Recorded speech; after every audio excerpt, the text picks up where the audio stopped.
Philippine ছাড়িয়ে এবার ভিয়েতনামে তাণ্ডব চালিয়েছে টাইফুন কালমেগি।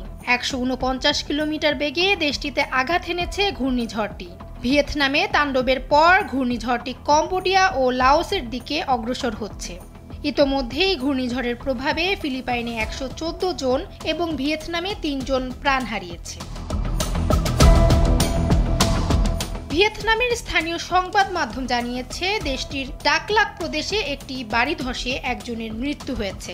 সব মিলিয়ে দেশটিতে এখন পর্যন্ত মৃতের সংখ্যা ৩ জন। ভিয়েতনাম দুর্যোগ ব্যবস্থাপনা কর্তৃপক্ষ এখন পর্যন্ত আনুষ্ঠানিকভাবে ক্ষয়ক্ষতির পরিসংখ্যান প্রকাশ করেনি। এর আগে মধ্য ভিয়েতনাম টানা বৃষ্টিপাতে সৃষ্ট ভয়াবহ বন্যা ও ভূমিধসে বিপর্যস্ত ছিল, যেখানে গত সপ্তাহে ৫০ জনের প্রাণহানি ঘটে।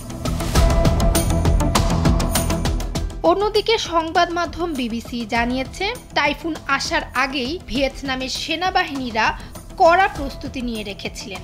দেশটিতে প্রায় ২,৬০,০০০ সৈন্য ও কর্মী, ৬,৭০০ যানবাহন এবং ৬টি বিমান মোতায়েন করা হয়। নিরাপত্তার জন্য বেশ কয়েকটি বিমানবন্দর ও মহাসড়ক সাময়িকভাবে বন্ধ করে দেওয়া হয়। সেই সঙ্গে লাখ লাখ মানুষকে আশ্রয় কেন্দ্রে সরিয়ে নেওয়া হয়।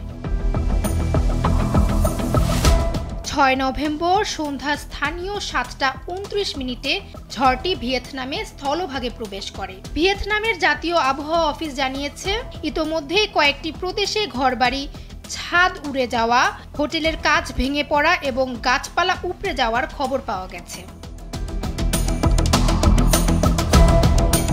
অন্যদিকে থাইল্যান্ডও কালমেগির প্রভাবে সতর্ক অবস্থানে রয়েছে।